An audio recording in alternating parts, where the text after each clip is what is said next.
Salam alaikum wa rahmatullahi ta'ala wa barakatuh. Heureux, mes frères et mes sœurs, d'être en direct avec vous pendant cette soirée avec ce public d'Instagram. Et c'est la première fois où je m'adresse à ce public Instagram. D'habitude, je fais des lives pour Facebook ou bien pour YouTube, mais jamais j'ai fait un live ou un direct avec Instagram. Donc si vous voyez quelques erreurs ou si vous voyez que je ne maîtrise pas l'outil, ne soyez pas dur dans votre jugement.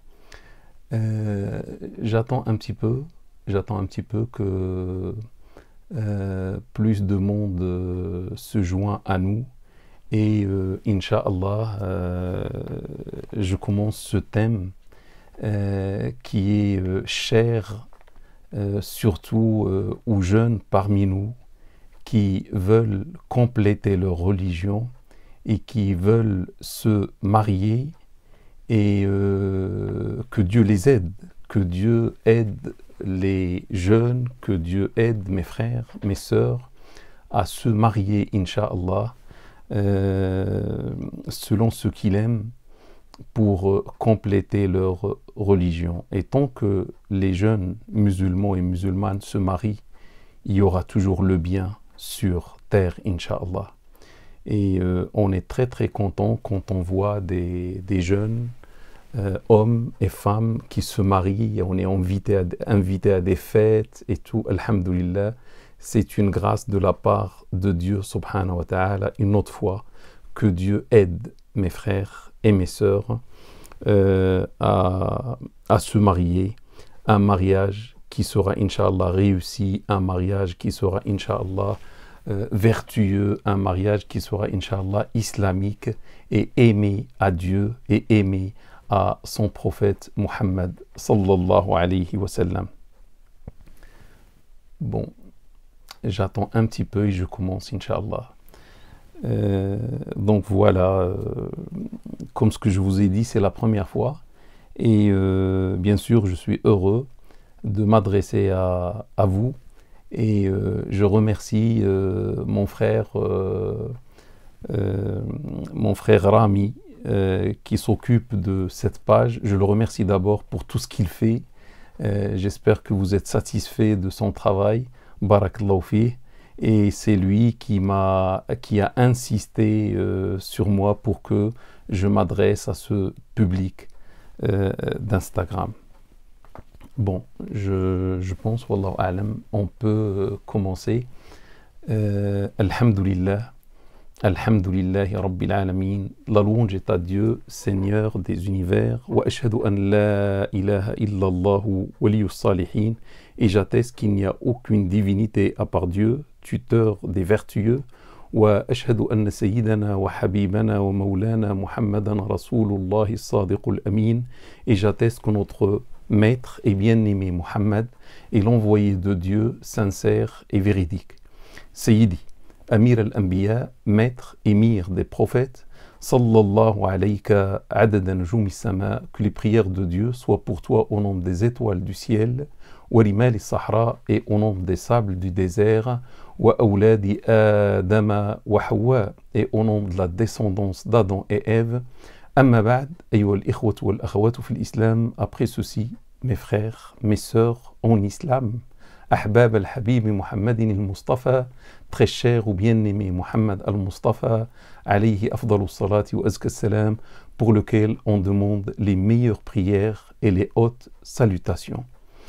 Mes frères et mes sœurs, si vous permettez, je vais Inch'Allah faire mon exposé et après, à la fin de l'exposé, je vais lire les questions qui seront dans la boîte aux questions, Inch'Allah, pour répondre avec plaisir à vos questions, mais pour ne pas être coupé, pour que je reste lancé dans ce que je veux vous dire pendant cette soirée, Inch'Allah, par organisation, on laisse les questions à la fin, sinon peut-être avec les questions, je ne vais pas beaucoup avancer. Donc si vous permettez, on va faire comme ça. Je commence, mes frères et mes sœurs, par une introduction. Le sujet, comment se marier en islam? Quels sont les critères du mariage en islam? Mais avant d'entamer ce sujet, je veux faire une petite introduction que je trouve nécessaire, parce que je m'adresse à des frères, je m'adresse à des sœurs, musulmans et musulmanes. Donc je fais une petite introduction sur cette chose qui nous unit, sur cette maison dans laquelle on habite tous, c'est l'islam. Parce que si on s'éloigne de l'islam, à ce moment-là, on peut faire ce qu'on veut. Mais si on veut se marier en restant musulman, là, il faut cette introduction. Dans l'introduction, je te pose une question, mon frère ou ma sœur. Je te dis, es-tu libre ou es-tu un serviteur? Je ne sais même pas, est-ce qu'un jour, tu t'es posé cette question ou jamais de la vie, tu t'es posé cette question. Est-ce que tu es libre dans cette vie? Tu fais ce que tu veux? Ou est-ce que tu n'es qu'un simple serviteur comme moi? Et comme tous les musulmans et tous les croyants. Si, mon frère ou ma sœur, la liberté, l'émancipation signifie le fait d'être libre, de suivre mes désirs, de suivre mes plaisirs, de suivre le shaitan, etc. Là, c'est la vraie servitude. Cette liberté-là, ce n'est que la pire des servitudes. Ça veut dire je choisis volontairement d'être un serviteur de mon âme, un serviteur des péchés, de la désobéissance, des désirs, etc. Et surtout du shaitan, le plus grand ennemi des êtres humains dans ce monde. Ou bien, en contrepartie, ou en parallèle, il y a la servitude à un qui s'appelle Allah Ta'ala wa Tabarak. On est ses serviteurs. Et cette servitude, mes frères et mes sœurs, c'est la liberté. Donc lorsqu'on est serviteur à Dieu, c'est là où on est libre, parce que je n'ai plus, ou je ne suis plus un serviteur du shaitan, je suis le serviteur de Dieu. Ah, je suis libre par rapport à shaitan. Je ne suis plus le serviteur de mon âme, de mes désirs, du haram, etc. Je me libère de tout ça. Et je deviens le serviteur de Allah Ta'ala wa Tabarak, celui qui m'a créé, celui qui est mon maître. Qui est mon maître? C'est Allah Ta'ala wa Tabarak. C'est le maître seigneur de la terre et des cieux. Et je ne suis qu'un simple serviteur. C'est lui qui m'a créé, c'est lui qui m'a invité à vivre dans ce beau et magnifique monde qui est le royaume de Dieu subhanahu wa ta'ala. Et il m'a aimé avant que je l'aime. Il est satisfait de moi avant que je sois satisfait de lui. Il dit dans un verset coranique à propos des croyants, il les aime et il l'aime. Il est satisfait d'eux et ils sont satisfaits de lui. Toujours, c'est lui qui commence et après nous, on suit. C'est lui qui nous aime. Oui, mes frères et mes sœurs, il nous aime. La preuve, il nous a donné beaucoup de cadeaux. Les cadeaux de Dieu sur nous sont infinis. On ne peut même pas recenser les cadeaux de Dieu sur nous. Et le premier cadeau, mes frères et mes sœurs, il nous a donné la clé de la meilleure maison, le paradis. C'est pas possible. S'il me donne sa clé, ça veut dire il m'aime. Il me donne la clé d'un lieu qui s'appelle le paradis. Là où je serai un roi. Là où ma sœur sera une reine. La clé, vous savez, c'est quoi? C'est la ilaha illallah. Il n'y a aucune divinité à part Dieu. Il est le seul qui mérite mon adoration, le seul qui mérite mon amour. La ilaha illallah, il n'y a aucune divinité à part Dieu. Je ne dois pas adorer son ennemi et mon ennemi, l'ennemi de nos parents. Ève et Adam, salat et salam sur eux, le shaitan. Ou adorer mon âme, instigatrice du mal, etc. Je pense, mes frères et mes sœurs, vous avez compris. Dieu dit dans un verset coranique, il parle des croyants. Or, ceux qui ont cru ont pour Dieu un amour bien plus grand. Et le prophète sallallahu alayhi wa sallam, dans un hadith, il dit que l'un de nous ne peut être un véritable croyant que lorsqu'il aime Dieu et son messager plus que tout le reste, plus que moi-même, plus que la mode, plus que le travail, plus que l'argent, plus que la voiture, plus que la femme, plus que le mari, plus que les parents, plus que les enfants. Le premier amour doit être celui de Dieu, subhanahu wa ta'ala.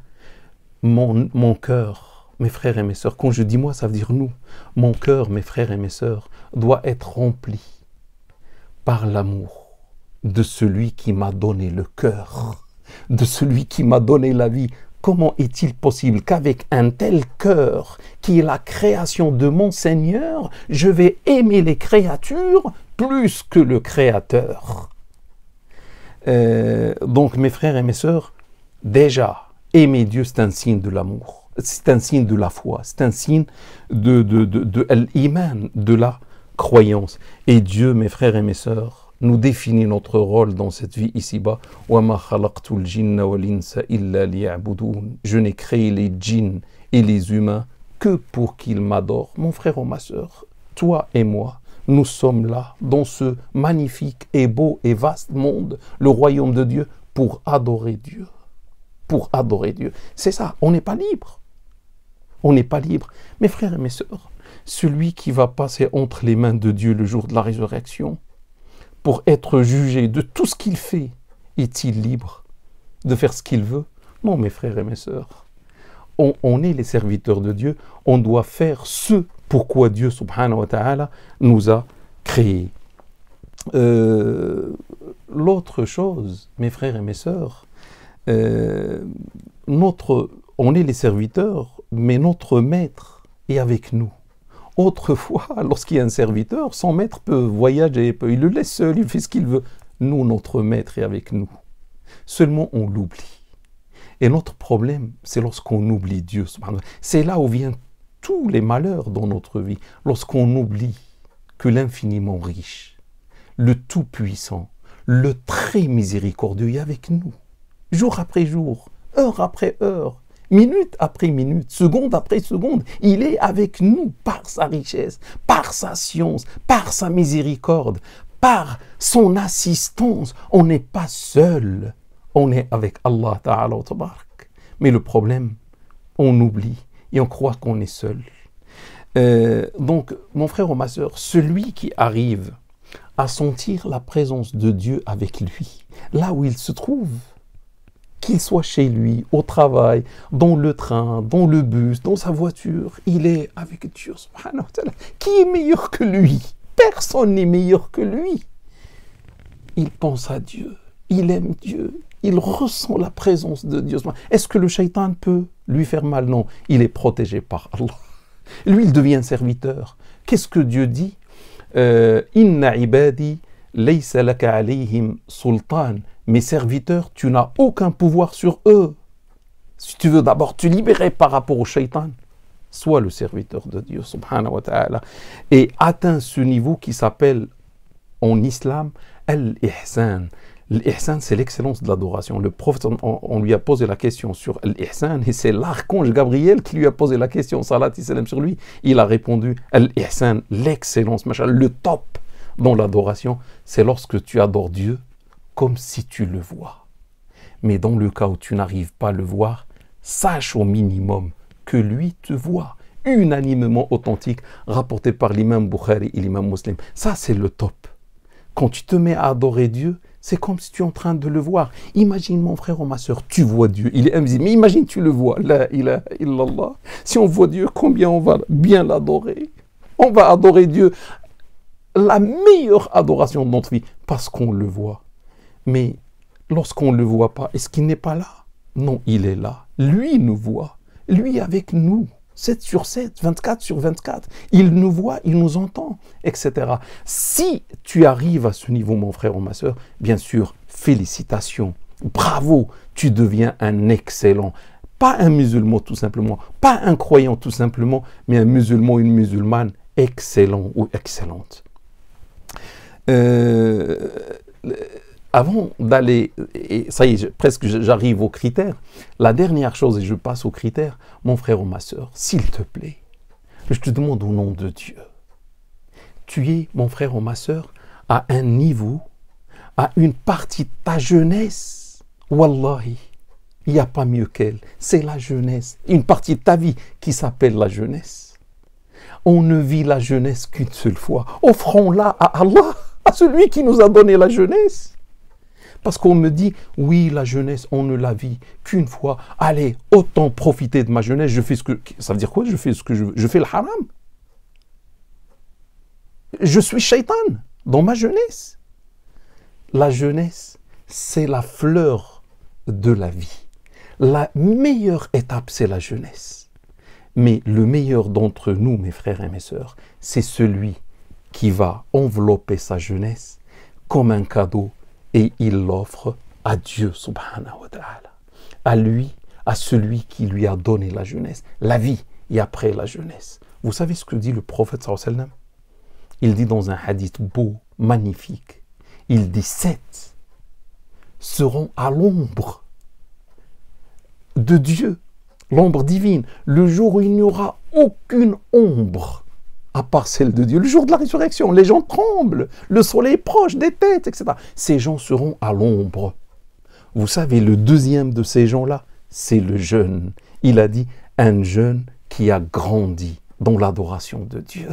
Et non pas dans l'adoration du diable, pas dans l'adoration de ses désirs, de son âme. Non, il était libre. Il était un serviteur de Dieu. Il a grandi dans l'adoration de Dieu. Ce jeune, il a réservé une place à l'ombre de Dieu. C'est-à-dire le jour de la résurrection, on va lui dérouler le tapis rouge. Il va entrer sans être jugé. Il va entrer au paradis. Allahu Akbar. Même sans être inquiété, sans être jugé. Pourquoi? Parce qu'il a offert la jeunesse à Dieu subhanahu wa ta'ala. Donc mes frères et mes sœurs, on a vu qu'on est là pour adorer Dieu et on a vu que le mieux d'offrir à Dieu, c'est notre jeunesse. On passe à la suite. Mes frères et mes sœurs, le mariage. Et le mariage, subhanallah, se passe à la jeunesse. Le mariage se passe pendant la jeunesse. Souvent, dans la quasi-totalité ou la majorité des cas, on se marie lorsqu'on est jeune. C'est bien que ce mariage soit aussi pour Dieu subhanahu wa ta'ala. Ce mariage rentre dans l'adoration de Dieu subhanahu wa ta'ala. Le prophète sallallahu alayhi wa sallam, là le deuxième thème auquel je passe, c'est le mariage est une adoration. Subhanallah, on se marie, mais c'est une adoration. Alhamdulillah, mes frères et mes sœurs. Le prophète sallallahu alayhi wa sallam dit, si l'individu se marie, il aura compléter sa religion, la moitié de sa religion. Si l'individu se marie, il aura complété ou il complète par là la moitié de sa religion. Subhanallah, même la salat, on n'a pas dit la moitié, même le jeûne, c'est pas la moitié, même le pèlerinage, c'est pas la moitié, et le mariage, c'est la moitié. Oui, le mariage, c'est la moitié de la religion. Qu'est-ce qu'il a dit dans la suite? Qu'il craigne Dieu dans la moitié restante. Lorsqu'il se marie, subhanallah, il finit, il complète la moitié de sa religion, mais qu'il craigne Dieu dans la moitié restante. Dans la moitié restante, qu'est-ce qu'il y a? La prière, le jeûne, tout le reste. Rapporté par l'imam Al-Hakim. Et le prophète sallallahu alayhi wa sallam, une fois il a dit, par Allah, je suis celui qui craint le plus Dieu parmi vous tous, et je suis le plus pieux de vous tous. Mais je prie la nuit et je dors. Je jeûne pendant parfois, mais d'autres fois, je ne jeûne pas. Et je me marie avec les femmes. Telle est ma sunna, telle est ma tradition. Et celui qui refuse ma sunna ne fait pas partie des miens. Unanimement authentique, rapporté par l'imam Bukhari et l'imam Muslim. Ça veut dire, il dit, je me marie avec les femmes. Si on prend une sœur, je me marie avec l'homme. Donc, et celui qui refuse ma sunna, celui qui refuse de se marier comme moi, le prophète, ne fait pas partie des miens. Rapporté par l'imam Bukhari et l'imam Muslim. Rien que pour l'amour de notre prophète sallallahu alayhi wa sallam, on se marie. On se marie pour faire vivre cette sunna, notre cher prophète sallallahu alayhi wa sallam, qui est le mariage. Dans un autre hadith, il s'adresse aux jeunes, à vous.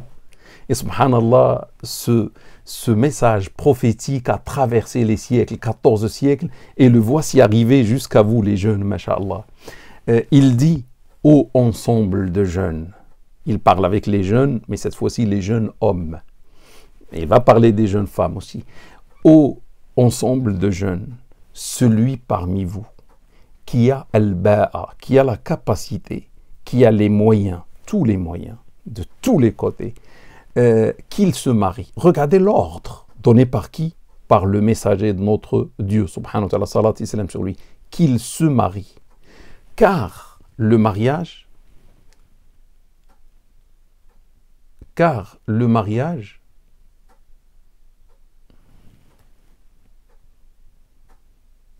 je ne sais pas, est-ce que vous avez toujours le direct ou ça a coupé?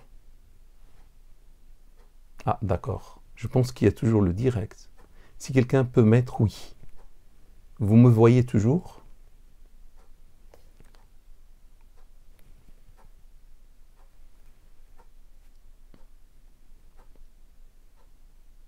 Et maintenant, c'est bon? Vous me voyez maintenant?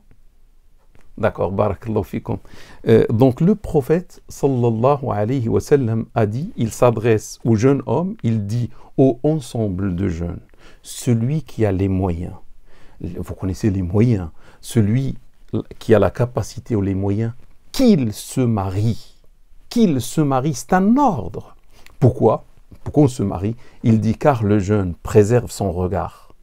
Il ne va plus regarder les femmes, etc. Ça préserve son... Il aura une femme à lui.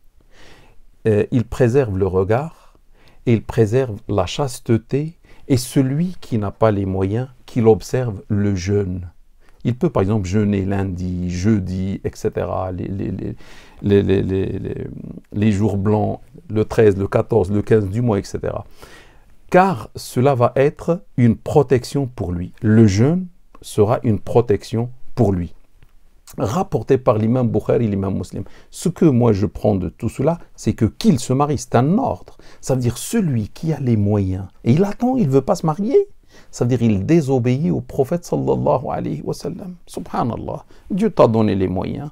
Qu'est-ce que tu attends mon frère? Marie-toi. Il y a une sœur qui attend, subhanallah. Donc plus on retarde le mariage, ce n'est pas bien du tout, à condition d'avoir les moyens. Les moyens, attention, lorsqu'on se marie, normalement, l'homme prend sa femme en charge. Les moyens, et de quoi louer une maison, de quoi nourrir cette femme, etc. Toutes les dépenses liées à cette vie conjugale. Si on a ça, il faut se marier. Il ne faut pas attendre. Donc, de ce qui précède, mes frères et mes sœurs, je comprends, comme vous comprenez, que le mariage est une adoration. Il a dit ça, c'est la moitié de la religion. Il a dit qu'il se marie. Il a dit le mariage c'est ma sunna. Celui qui ne veut pas ma sunna ne fait pas partie des miens, c'est-à-dire n'est pas musulman, etc. Donc tout ça, je comprends que c'est une adoration. Et ça vaut la moitié de la religion. Maintenant, je passe à l'autre partie, c'est les critères du mariage. Je veux maintenant me marier. C'est bon, c'est une sunna. Je suis un jeune, à l'âge du mariage, 22 ans, 23 ans, etc., machallah, au moins plus, je veux me marier. Eh bien, comment je me marie? Quels sont les critères du mariage? Je suis une jeune femme, 20 ans, 18 ans, 22 ans, 25 ans, plus, moins, peu importe. Comment je vais choisir mon mari? Je suis un jeune homme. Comment je vais choisir ma femme? Comment faire, mes frères et mes sœurs, pour que mon mariage soit béni par Allah Ta'ala wa Tabarak? Un mariage qui est béni, un mariage qui représente le top, mes frères et mes sœurs, c'est un mariage qui est pour ici et pour là-bas. Je choisis mon mari, mon associé, je choisis mon épouse, mon associé ici, dans ce bas monde, mais surtout dans l'au-delà. Ça va être ma femme dans le paradis. Ça va être mon mari dans le paradis. Quand Dieu va me dire, qui est ton mari? Je vais lui dire, voilà mon mari. Quand Dieu va me dire, quelle est ton épouse? La voici, mon épouse. Ça veut dire une femme qui plaît à Dieu, subhanahu wa ta'ala, un mari qui plaît à Dieu, subhanahu wa ta'ala. Donc, comment je vais choisir ma femme ou mon mari? Est-ce comme je veux?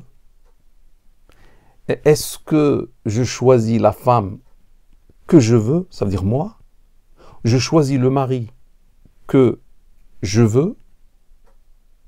Je fais comme je veux? Je suis chez moi, je fais comme je veux? Ou pas? La réponse, mes frères et mes sœurs, non. Je peux pas faire. Ça peut vous choquer.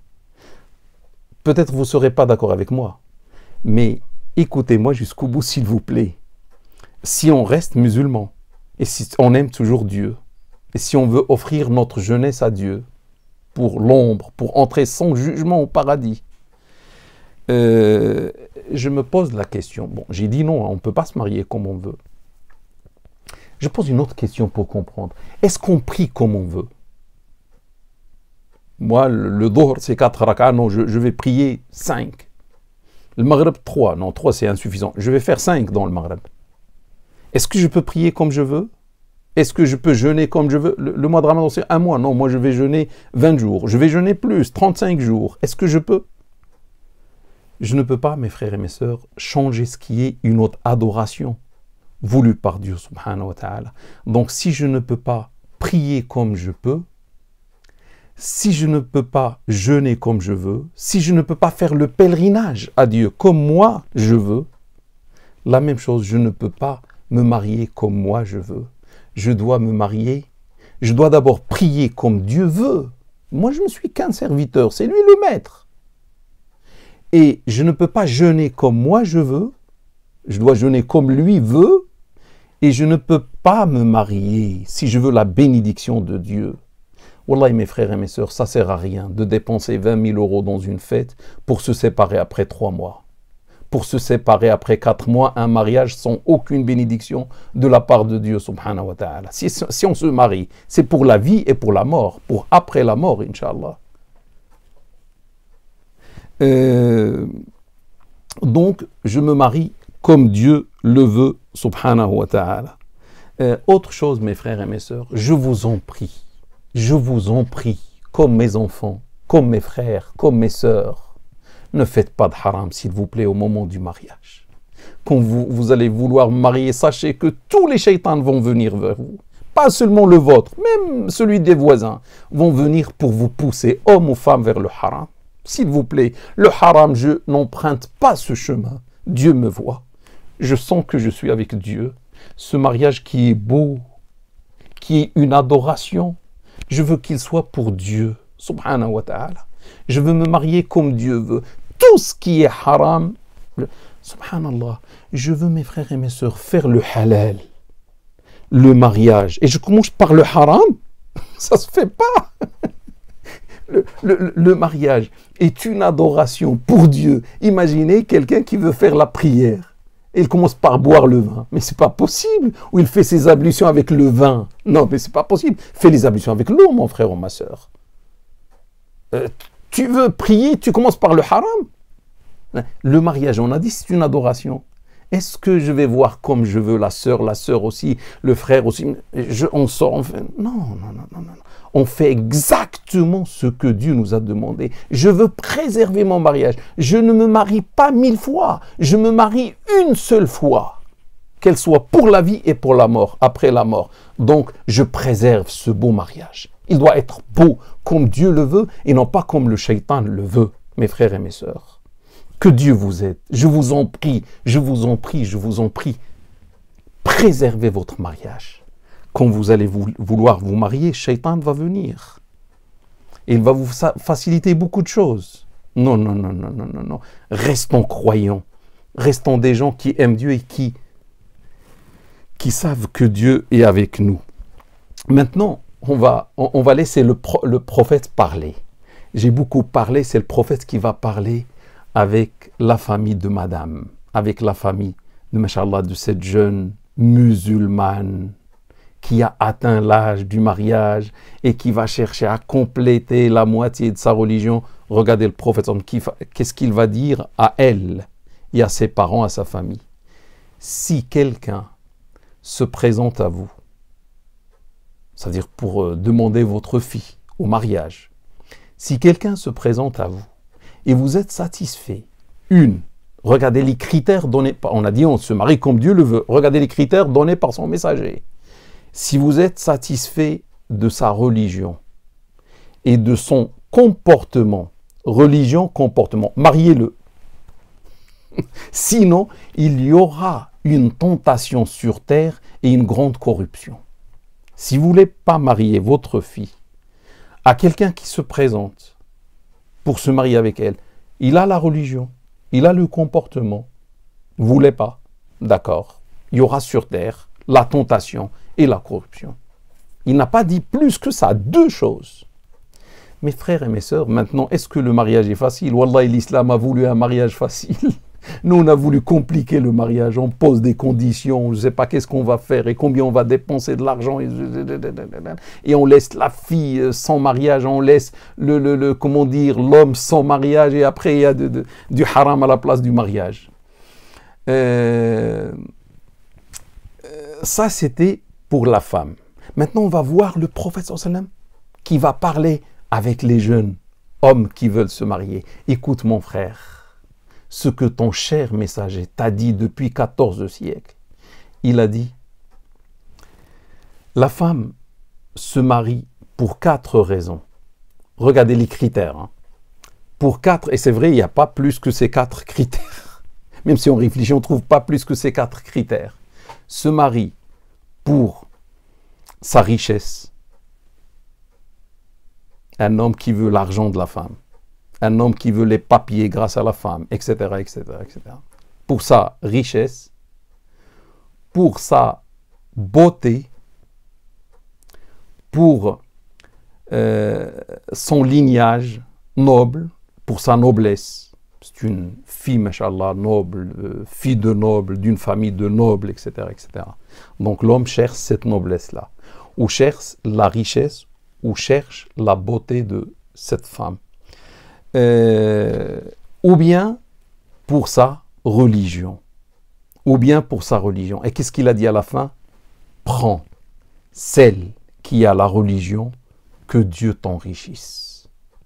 Rapporté par l'imam Bukhari et l'imam Muslim.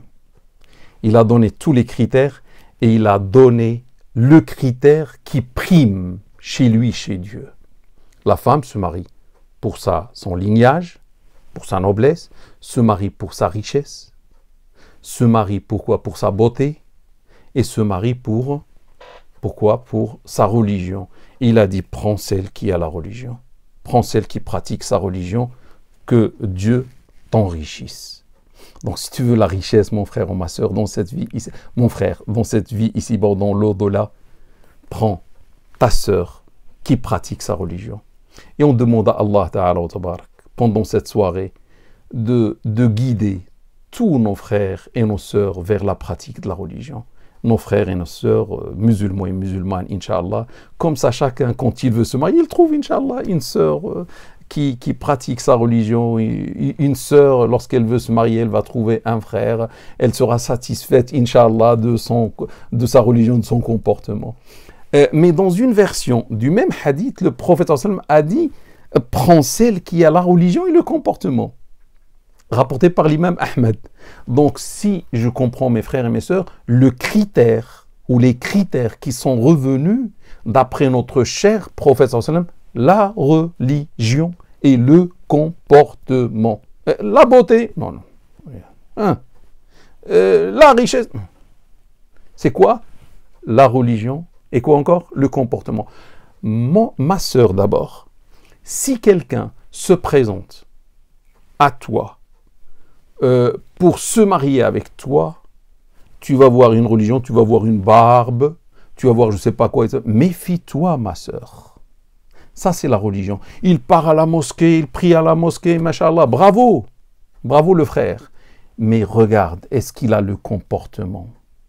La religion est nécessaire, mais elle n'est pas suffisante.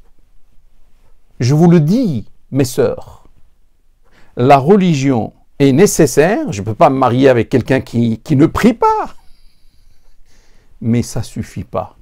Il peut être quelqu'un qui prie toutes les prières, mais il peut avoir un très mauvais comportement. Je passe avec lui 3 mois, 1 année, je me sépare de lui. Peut-être il va me frapper, il va m'insulter, il va insulter mes parents, etc. Je vais regretter le jour où je l'ai vu, le jour où je l'ai connu. C'est pour ça, ma sœur, on ne se marie pas comme ça. Le mariage ne se fait pas en un jour. Ça ne doit pas être un mariage du cœur seulement. Du cœur, c'est vrai, mais de la raison. De la raison. Le mari que tu vois aujourd'hui, on ne sait pas comment il va être demain. Aujourd'hui, c'est vrai, chaque homme qui veut se marier, il va être un ange. Mais est-ce qu'il va rester un ange après? Moi, mes frères et mes sœurs, je reçois beaucoup de questions. Et la majorité des questions viennent des femmes mariées. Des femmes qui se sont mariées librement. Personne ne leur a imposé leur mari. Ce sont elles qui ont choisi un jour, librement. Mais il y avait beaucoup de surprises après. Elles pleurent. Presque, elles écrivent leurs lettres avec leurs larmes. Donc le mariage, c'est une bonne chose. C'est une belle chose. C'est la plus belle des choses. Si on était croyant. Si on avait ce que j'ai dit au début, si on était des serviteurs de Dieu, on a peur de Dieu, on aime Dieu. Et sachez, mes frères et mes sœurs, que le meilleur amour d'un homme pour sa femme ou la femme pour l'homme, c'est celui qui vient de Dieu. Subhanahu wa ta'ala. J'aime beaucoup ma femme, mais je l'aime pour Dieu. J'aime beaucoup mon mari, mais surtout je l'aime pour Dieu. Parce que l'amour qui est pour Dieu, c'est un amour éternel. C'est un amour inconditionné. C'est un amour qui ne s'enlève jamais. C'est pas parce que ma femme va changer avec le temps. C'est pas parce que ma femme va tomber malade que j'arrête mon amour. Non, je l'ai aimée. Et cet amour, c'est pour Dieu. Cet amour, tant qu'elle va rester vivante, dans toutes ces conditions, je vais l'aimer. Comme le premier jour. Et vice-versa pour le mari. La femme l'aime, avec tout ce qui va se passer dans la vie, on l'aime, on ne va pas le quitter, parce que je l'aime pour Dieu. C'est pour ça qu'il faut chercher celui qui a peur de Dieu, celui qui aime Dieu, et celle qui a peur de Dieu, et celle qui aime Dieu, subhanahu wa ta'ala. Ça, mes frères et mes sœurs, wallahi, c'est la garantie du succès de votre mariage. Parce que Dieu sera avec vous. C'est Allah qui va bénir votre mariage. Et un mariage béni par Dieu, qui peut le casser? Vous n'aurez peur ni de sorcier, ni de rien. Parce que Allah est avec vous. Donc, j'étais en train de parler de la religiosité. Quelqu'un qui pratique la religion, une sœur qui pratique la religion, etc. Mais attention, il faut voir le comportement du frère comme de la sœur. Et c'est pour ça qu'il faut prendre le temps. Surtout pour connaître le comportement. Parce que le comportement, c'est le fruit de la religion. Une religion qui ne donne pas un bon comportement est une religion incomplète. Incomplète. Notre problème, on prie. Mais notre comportement est mauvais avec nos parents, avec nos enfants, avec le mari, avec la femme, avec les voisins. Comportement mauvais. Mais je ne sais pas où est cette religion. La beauté de la religion se reflète à travers la beauté du comportement. Donc, mes frères et mes sœurs, si je dois donner une note pour ce mari ou cette femme que je vais choisir, d'abord la religion, 10. S'il n'a pas 10, peut-être 9. 10 sur 10. La religion, hein. Je dois être intransigeant. La religion du frère ou la religion de la sœur, 10 sur 10. 9 peut-être, 8 minimum, mais pas moins. Pas moins. Et le reste, donnez ce que vous voulez comme note. Le reste, la beauté, je ne sais pas quoi encore, la richesse, le lignage, donnez ce que vous voulez. Peut-être la moyenne, c'est bien, 5. Une chose, la beauté est relative. La beauté n'est que relative. Il y a une personne, homme ou femme, que quelqu'un va trouver beau, un autre ne le trouve pas beau. Donc, tu vas trouver ta beauté, mon frère ou ma soeur, c'est bon. Et la beauté, mes frères et mes sœurs, il n'y a pas une. Souvent, nous, on pense à l'aspect. Mais il y a plusieurs beautés. Il y a la beauté de la religion, il y a la beauté de la piété, il y a la beauté de l'amour de Dieu, il y a la beauté de la pratique, il y a la beauté du comportement, il y a la beauté de ce qu'on sait faire, il y a plusieurs beautés. Mais des gens restent, subhanallah, seulement avec la beauté de l'aspect. Et sachez, mes frères et mes sœurs, une beauté de l'aspect ou une richesse qui n'a pas la religion devient un danger. Un danger. Parce que un frère ou une sœur beau, belle, qui a les moyens, machallah, la richesse, etc., il n'y a pas la religion. Qui va préserver machallah, cette beauté, cette richesse? La seule chose qui préserve, c'est la religion. Hein? Parce que normalement, lorsque, wallahi, mes frères et mes sœurs, lorsque on se marie avec une femme croyante, pratiquante, wallahi, même si elle est avec 1000 hommes autour d'elle, le mari dort tranquille. Et la même chose, la femme qui va choisir, et surtout à notre époque, où le haram est devenu facile, la femme qui se marie avec un homme vertueux, qui a peur de Dieu subhanahu wa ta'ala, wallah, il vaut son poids en or. Et elle aussi, son poids en or. Ça veut dire la femme peut dormir même s'il est entouré par 1000 femmes. Wallah, elle va dormir tranquille. Elle connaît ce qu'elle a. Elle a de l'or. Elle a un mari qui vaut de l'or. Et lui, il a une femme qui vaut de l'or. L'autre chose, mes frères et mes sœurs, quand tu vas choisir, que Dieu t'aide, on t'a donné maintenant les critères. N'oublie pas, frères et sœurs, que ton choix, c'est une épreuve pour toi. N'oublie pas. On a dit que tu n'es pas libre. Tu dois suivre la religion. On veut se marier. Vous savez, les gens, qu'est-ce qu'ils aiment, hein? La femme va aimer l'argent, le mari va aimer la beauté, etc. Mais regarde la religion, qu'est-ce qu'elle a dit? Écoute une autre fois ce que j'ai dit depuis le début. Donc c'est une épreuve pour toi, mon frère ou ma sœur. Est-ce que tu vas te marier avec celui que tu aimes ou celle que tu aimes? Ou est-ce que tu vas te marier avec celui que Dieu aime? Dis-moi s'il te plaît, tu veux faire la prière, tu vas prier avec des gens vertueux ou tu vas prier avec des voleurs? Par exemple, hein? Tu vas chercher des vertueux pour prier avec eux. Tu veux aller au pèlerinage, tu vas avec qui? Tu vas choisir la compagnie, la bonne compagnie, des gens vertueux, etc. Tu ne vas pas partir avec des gens, je ne sais pas, pour faire le pèlerinage. La même chose, tu vas te marier.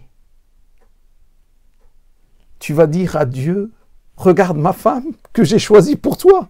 Il faut que Dieu soit satisfait de cette femme. Tu es un serviteur, normalement. Et la femme, la même chose, va dire, Dieu, regarde ce que j'ai choisi. Masha'Allah, il est pieux, il est... Mon frère ou ma sœur, supposons, tu es pieux ou pieuse. Tu veux te marier avec quelqu'un, un homme ou une femme, avec lequel tu vas te séparer là-bas, chez Dieu, parce que toi, dans le cas où tu es vertueux, vertueuse, on te prend, Inch'Allah, au paradis. Et ton mari va te manquer parce qu'il sera ailleurs, ou ta femme va te manquer parce qu'elle sera ailleurs.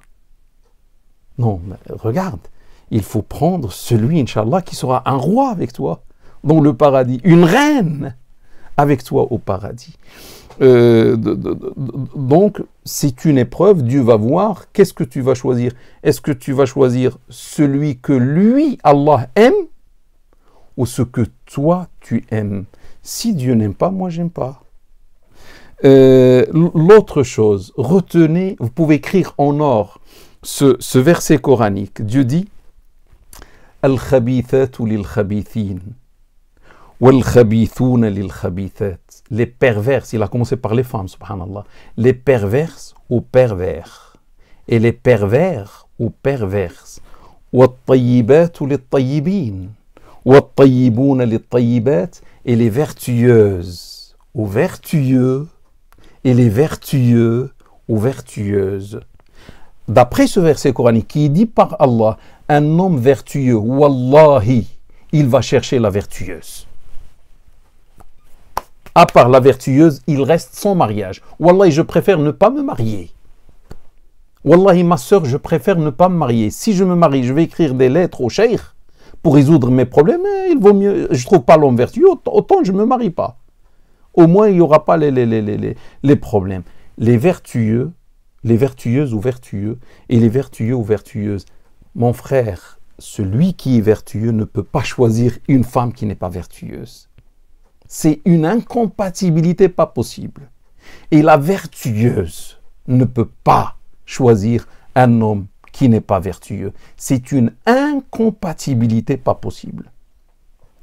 Et bien sûr, celui qui est pervers, on lui ramène la vertueuse qui vaut son poids en or, il va dire « je veux pas ». Il va chercher une perverse. C'est comme ça. Et Dieu a dit la vérité. Un autre point, mes frères et mes sœurs, sache, mon frère ou ma sœur, que ta femme est en train de t'attendre. Masha'Allah. Et sache, ma sœur, que ton mari se prépare pour venir vers toi. Soyez sûrs et certains de ça. L'autre chose, sois apaisé, frère ou sœur. Ton mari, wallahi, personne ne le prendra. Ton mari, pour toi, ma sœur, Dieu l'a écrit avant ta création, avant la création des cieux et de la terre. Il a écrit, par exemple, Fatima va se marier avec Ahmed, ou avec je ne sais pas qui. C'est connu par Dieu. Dors tranquille, ma sœur. Ton mari, wallah, il est en train de se préparer, il va venir. Et ne t'inquiète pas, même s'il y a du retard, il vient. Seulement, je ne sais pas, il a un petit souci, il arrive, Inch'Allah. C'est comme ça. On doit avoir la foi et la confiance en Dieu, subhanahu wa ta'ala. Ma femme, personne ne peut se marier avec elle parce qu'elle est pour moi. Donc, sois tranquille. Une autre chose, ma sœur, si un homme vient et repart, ne pleure pas, c'est pas ton mari. Tu ne peux pas prendre le mari d'une autre femme. Ton mari viendra, il sera meilleur que celui qui est venu, qui est reparti. Aie confiance en Dieu, subhanahu wa ta'ala. Aucune autre sœur ne peut prendre ton mari.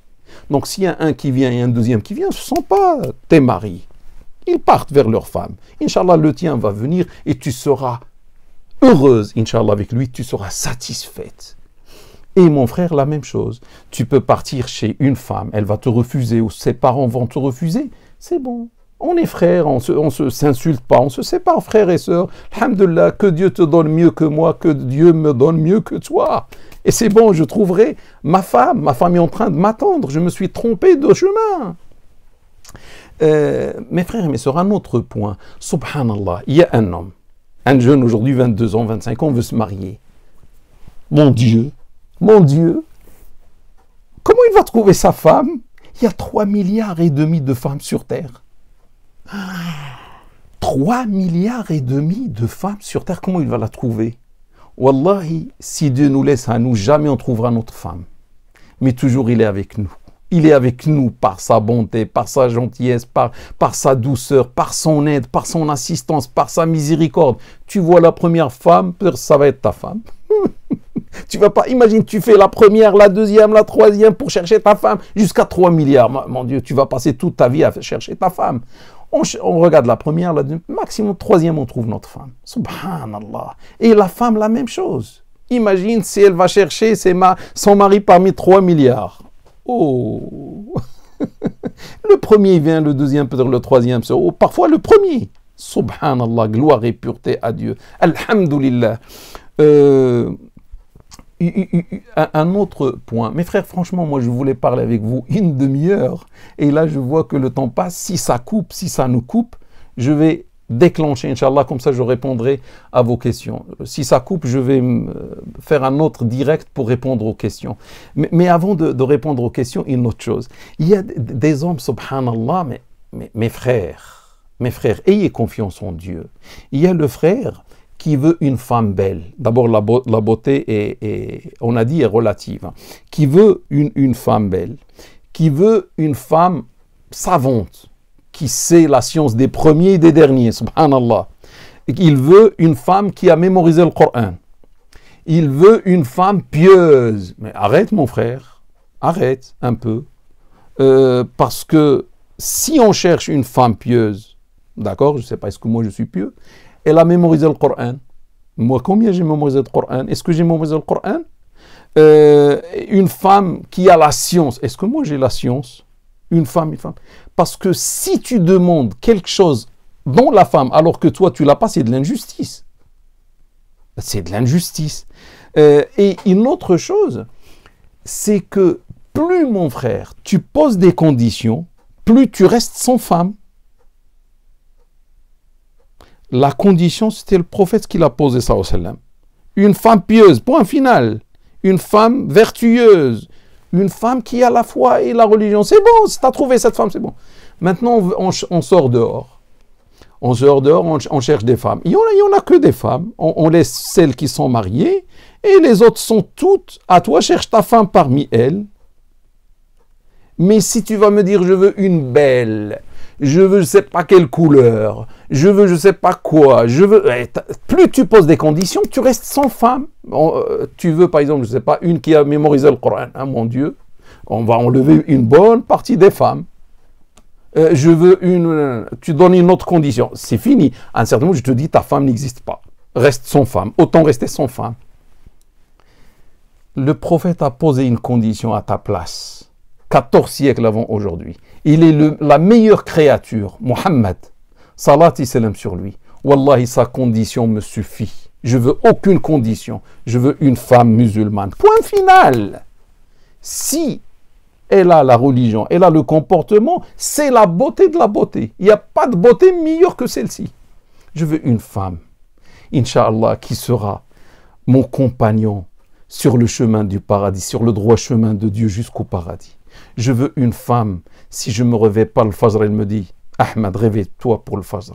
Je veux une femme qui va vouloir avec moi et qui va m'aider à éduquer les enfants pour qu'ils soient musulmans, etc. Je veux une femme. C'est ça ce que je veux. C'est une femme, bien sûr, qui est musulmane, qui a peur de Dieu, etc., etc. Et la femme aussi va chercher un mari qui a ces conditions-là. C'est la condition du prophète. C'est quoi la condition? C'est la religion et le comportement. Je connais un frère, lorsque on voulait se marier, lorsque les années 80 du siècle dernier, subhanallah, on était encore jeunes à l'université, etc. Et subhanallah, à un certain moment, les étudiants commencent à vouloir se marier, les étudiantes aussi. Et le frère, lui, il pose, je ne sais pas, 4 conditions, l'autre pose 4 conditions. Il te dit, je veux qu'elle soit moins âgée de 10 ans par amour. Où est la sunna du prophète sallallahu alayhi wa sallam? Le prophète s'est marié avec Khadija. Elle avait 15 ans plus que lui, tu veux la sunna? 15 ans plus que lui. Il s'est marié avec elle. Et c'était la femme qu'il a aimée le plus. Khadija, la grande Khadija, que Dieu soit satisfait d'elle. Donc, tu trouves un frère, non, je veux qu'elle soit inférieure 2 ans, même âge, si elle te dépasse 2 ans, 3 ans, 4 ans, c'est pas la fin du monde, mon frère. C'est pas la fin du monde. Et en plus, quand vous allez prendre de l'âge, on voit plus cette différence d'âge. Donc, en tout cas, chaque frère à l'époque posait des conditions, la sœur aussi posait des conditions, et c'était difficile.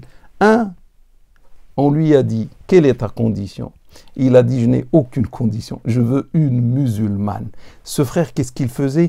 Et c'est une bonne chose pour vous, mes frères et mes sœurs, toujours dans soujoud, quand vous posez votre front à votre maître Seigneur, demandez-lui, Seigneur, je te demande un conjoint pieux, qu'il soit homme ou femme. Le conjoint pour la femme, c'est le mari, le conjoint pour l'homme, c'est l'épouse. Je te demande un conjoint vertueux. Toujours demander dans le soujoud. Dans le soujoud, demandez ça. Inch'Allah, Dieu vous donnera ce conjoint vertueux qui vous plaira, Inch'Allah. Parce que c'est Dieu qui fait tout. Il est capable de tout. S'il voit qu'on lui demande dans le soujoud, lorsqu'on est très proche de lui, on demande le vertueux, il nous donnera ce vertueux. Il nous ramènera ce vertueux. Donc il dit, moi je demandais à Allah le vertueux. Wallah, ramenez-moi n'importe quelle femme, l'essentiel qu'elle soit musulmane, n'importe quelle nationalité, qu'elle soit musulmane, c'est tout. Subhanallah, il a pris la meilleure femme. De tous les frères, il a pris la meilleure femme. Alors que tous les frères qui posaient des conditions après des problèmes, il est content jusqu'au bout, jusqu'à maintenant, ils ont fait des enfants, etc. Ils sont heureux.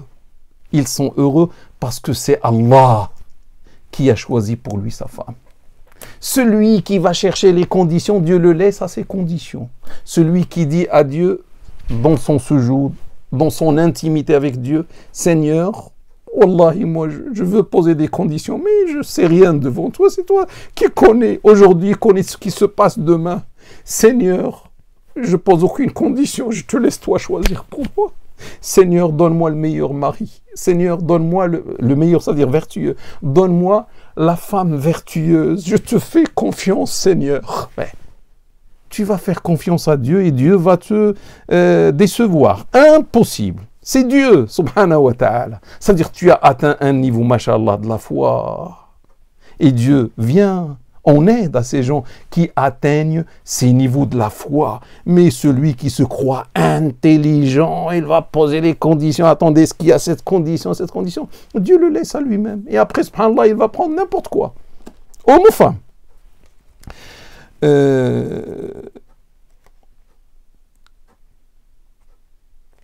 Mes frères et mes sœurs, j'ai fini.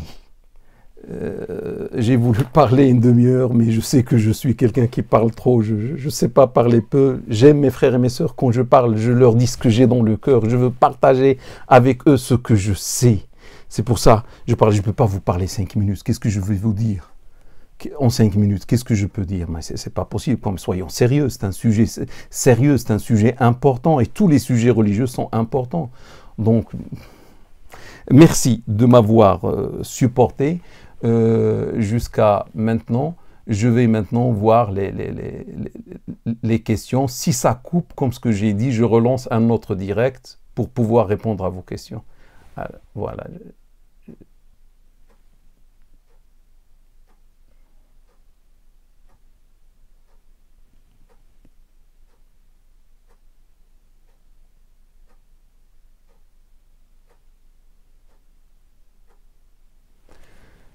Voilà, quels sont les critères à prendre en compte lorsqu'on demande une dot?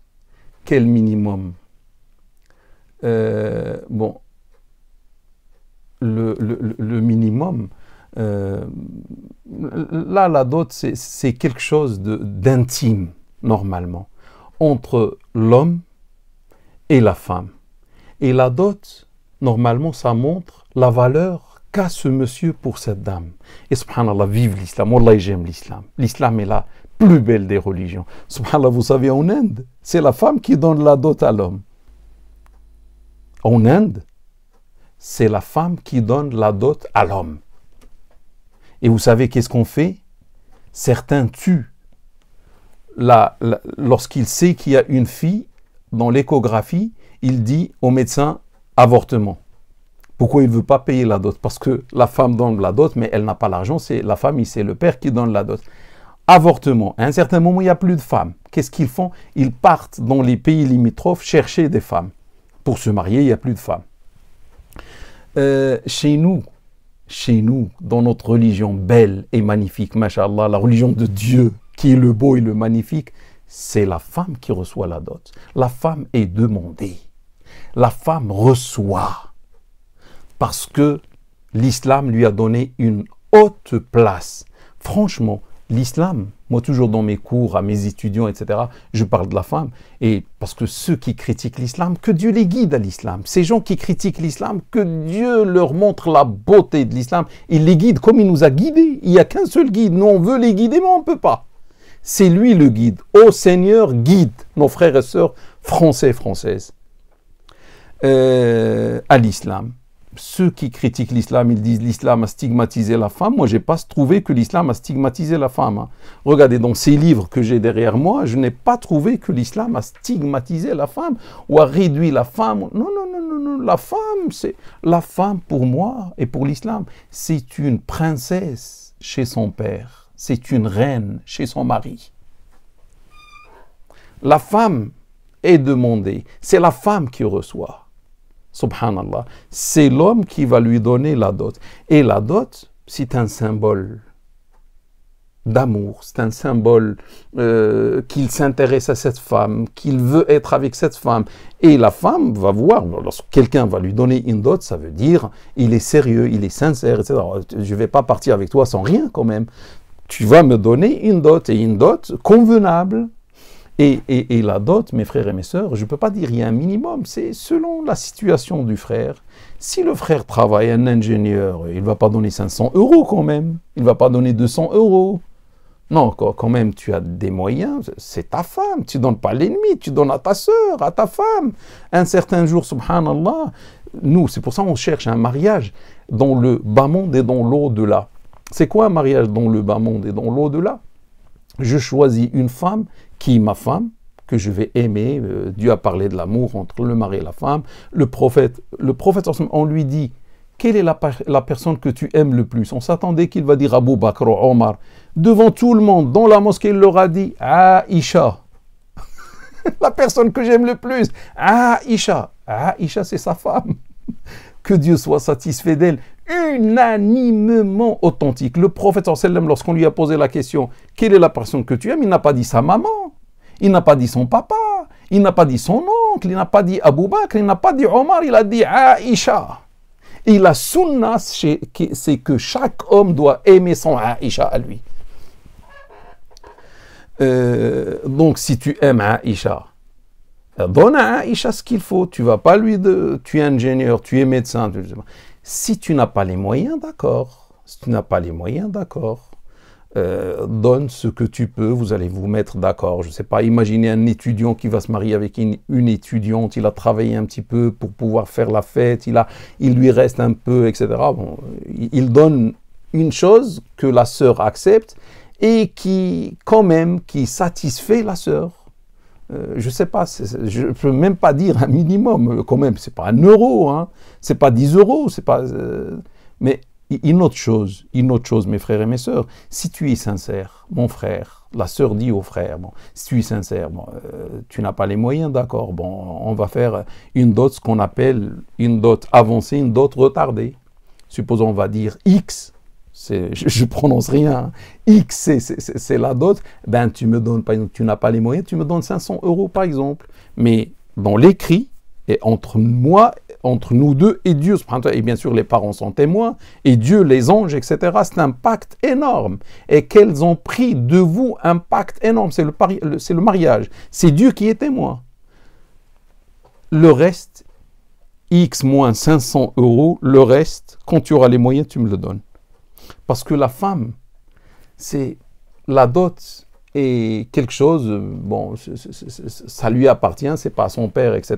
Et elle tient à cette dot et ça va rester toute sa vie. Elle va penser à cette dot et si elle ne prend pas une dot convenable, peut-être ça va la marquer dans sa vie, etc. Et on ne veut pas faire du mal à cette femme. Et surtout, tout à l'heure, j'étais en train de dire, quand l'homme cherche une femme, mes frères et mes sœurs, on cherche une femme qui sera l'amie, qui sera la conseillère, qui sera avec le temps, subhanallah, on trouve que la femme devient tout pour un homme. Je ne veux pas dire des choses, subhanallah, par exemple, je parle pour le mari, vous allez comprendre. La femme se marie avec un homme et avec le temps, pas tout de suite, avec le temps, si c'est le mariage est béni, etc. Ce mari, bien sûr, c'est son mari, c'est son ami, c'est son conseiller. À un certain moment, il devient même son frère, il devient son père, il devient sa mère, il devient sa sœur. C'est ça le bon mari. Et c'est ça la bonne femme, normalement, aussi. Ça remplace tout. Parce qu'à un certain moment, les parents vont partir. Que Dieu leur accorde sa miséricorde et la meilleure place au paradis. Mais tu vas rester avec qui? Tu vas rester avec ta femme.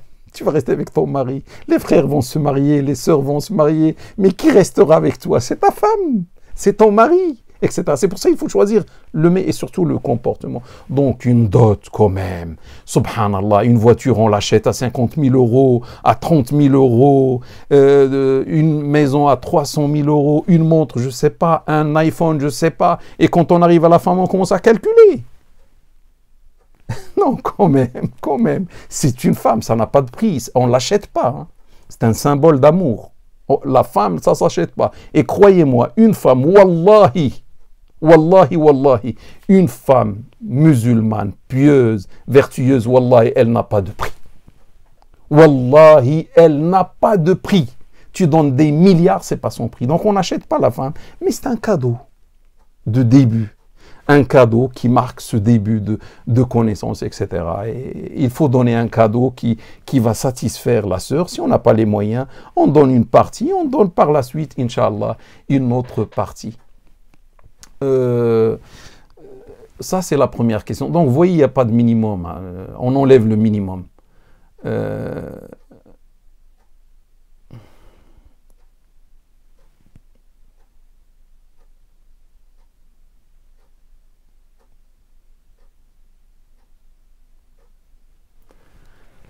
L'autre question, comment cerner le bon comportement si on n'a pas de frères à envoyer enquêter sur...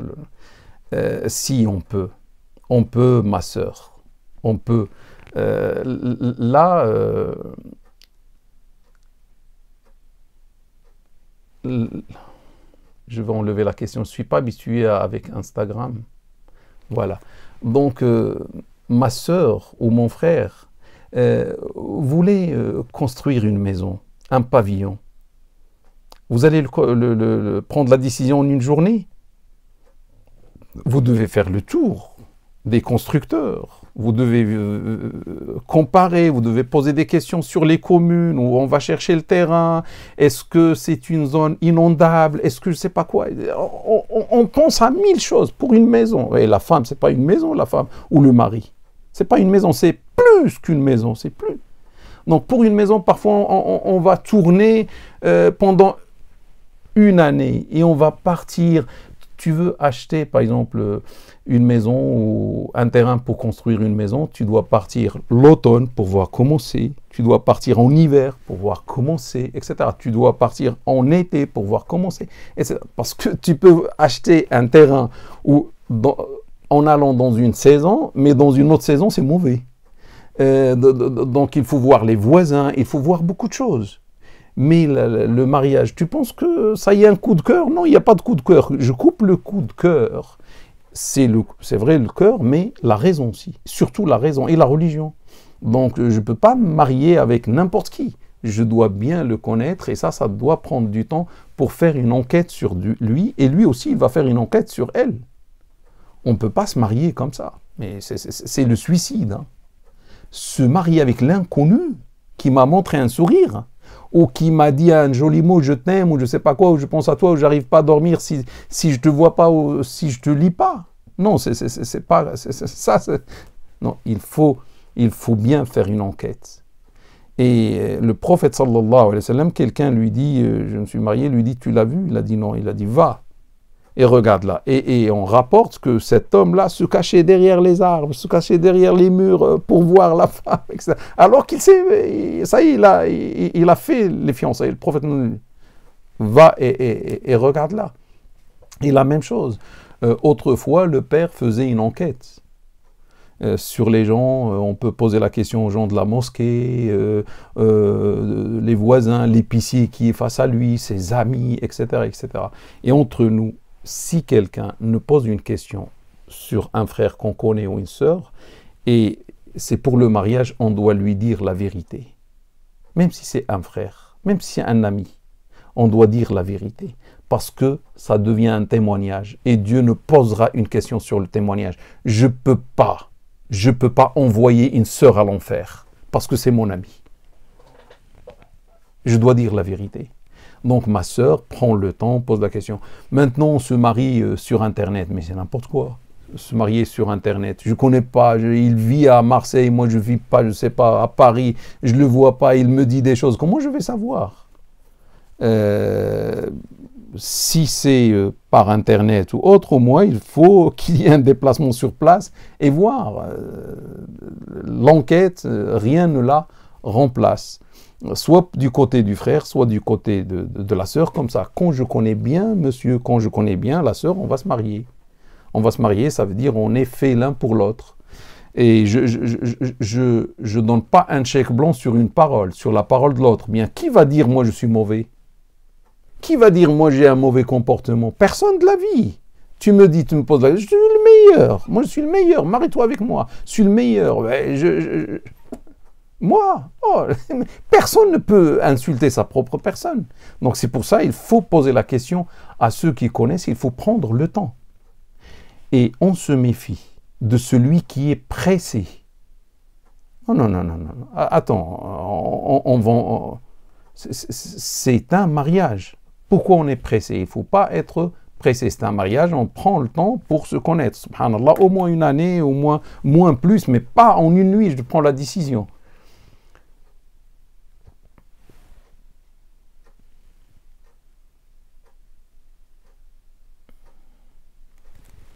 Qu'est-ce qu'un bon comportement? Sachez, je pense que c'est une sœur qui a posé cette question. Qu'est-ce qu'un bon comportement? Sachez que le prophète sallallahu alayhi wa sallam a dit dans un hadith, on ne m'a envoyé que pour parfaire la haute moralité ou les bons comportements. Il a été envoyé que pour ça. Ça veut dire l'islam, c'est le top du comportement. Parce que le prophète de l'islam, il a été envoyé pour ça. Et Dieu lui a dit, certes, tu jouis d'une très haute moralité. Wa innaka la'ala khuluqin 'azim, sallallahu alayhi wa sallam. Lui, il a excellé. Subhanallah, chaque prophète, Dieu lui a dit, dans ce domaine, tu es excellent. Mais le prophète lui dit, dans tous les domaines, tu es l'excellent. Allahumma salli wa sallim wa barik ala sayyidina Muhammad. Tu jouis certes d'une très haute moralité. Le bon comportement, c'est est-ce qu'il insulte? Est-ce qu'il frappe? Est-ce qu'il s'énerve facilement? Et lorsqu'il s'énerve, qu'est-ce qu'il fait? Imagine, je me marie avec un homme, lorsqu'il s'énerve, il va casser la maison. Donc, c'est grave, je suis mal parti. Donc, le bon comportement, c'est le bon islam. C'est quelqu'un qui ressent la présence de Dieu avec lui. Imaginez mes frères et mes sœurs.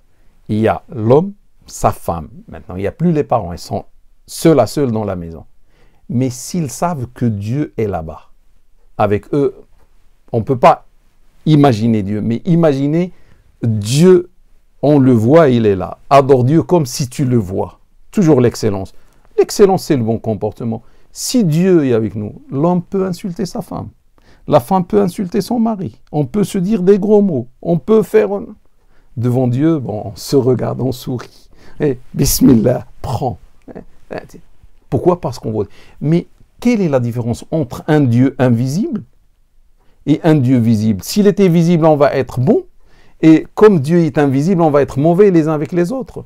Donc, le bon comportement, mes frères et mes sœurs, c'est le bon comportement.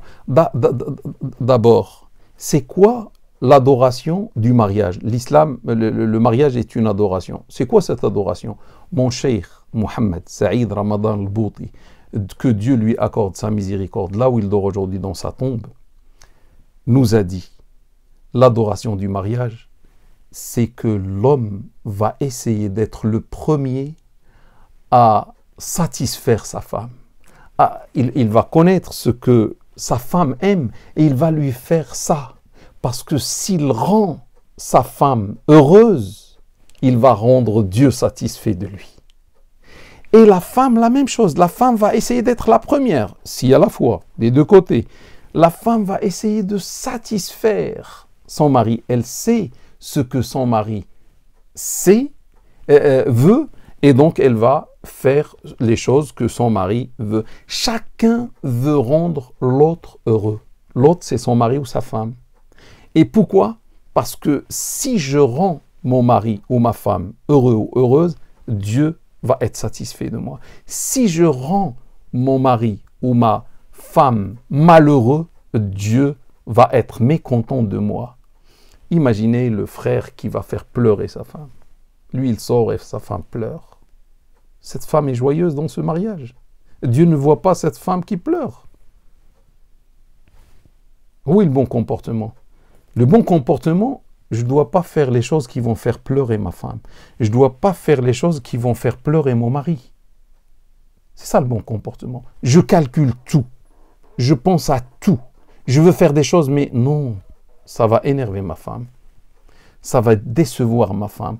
En plus, mon frère ou ma sœur, cette femme qui choisit un mari, qui va la rendre heureuse à part son mari? Il n'y a que ce mari. Elle a un mari. Elle a abandonné ses parents, elle a abandonné ses frères, elle a abandonné ses sœurs, elle a abandonné son foyer dans lequel elle a grandi. Elle a choisi un inconnu pour se donner à lui. Il doit être à la hauteur, il doit être à la place de son père, de sa mère, de ses sœurs, de ses frères. Il doit être le doux, le gentil, l'aimable, qui prend bien soin de cette femme. Et inversement, la sœur aussi avec le frère, qui a quitté ses parents, qui a quitté ses frères, qui a quitté le foyer, qui est venu vers cette femme. Subhanallah. C'est ça. Faire d'un foyer un paradis, c'est avoir un homme et une femme. L'un veut rendre l'autre heureux pour rendre Dieu satisfait. Subhanahu wa ta'ala. Vous voyez comment on va avoir le paradis? C'est pas avec la richesse. Non, c'est avec le geste, c'est avec le comportement. On peut ne pas avoir beaucoup de choses, mais on est heureux, plus heureux que ceux qui ont des millions et des milliards.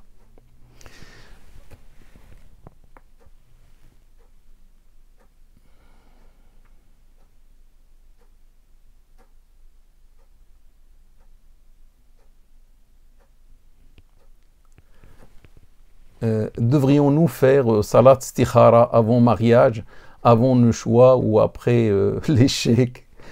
Salat istikhara, c'est une sunna du prophète sallallahu alayhi wa sallam. Salat istikhara, c'est ce que j'ai dit tout à l'heure, c'est dire à Dieu dans mon intimité personnelle avec moi, je pleure entre ses mains, Seigneur, je vais me marier, le mariage c'est un projet, je ne veux pas échouer dans mon projet, le divorce c'est un grand échec, on souhaite le divorce pour personne. Donc Seigneur, je te demande, ça peut être 2 rak'ahs, et après salam alaykoum, on fait dua l'istikhara, cherchez sur internet dua l'istikhara ou dans un livre, etc. Faites ce dua, Seigneur, si tu vois que ce monsieur ou cette dame constitue un bien pour moi dans ma vie ici-bas et dans l'au-delà, donc aide-moi et aide-le à telle manière qu'on se marie. Et si tu vois que ce monsieur constitue un mal pour moi dans ma religion, cette femme dans ma religion, dans ma vie ici-bas ou dans ma vie future, dans l'au-delà, sépare nous ou ne facilite pas pour nous le mariage. Maintenant, c'est très important de faire ça. Je vous explique le fond des choses, la philosophie de la chose. Il y a celui qui fait salat istikhara, il attend de voir un rêve, ou il va entendre une voix qui va lui dire oui, marie-toi, c'est bien, ou la voix va lui dire non, non, c'est pas ça, c'est pas ça, Dieu ne parle pas. Avec nous, on n'entend pas, il parle avec les prophètes, il parle avec les anges, mais pas avec nous. Donc c'est pas parce que tu vas faire salat istikhara, tu vas voir un rêve. Peut-être, mais peut-être tu vas rien voir. Suis la logique. Suis ce que le prophète a dit, la religion et le bon comportement.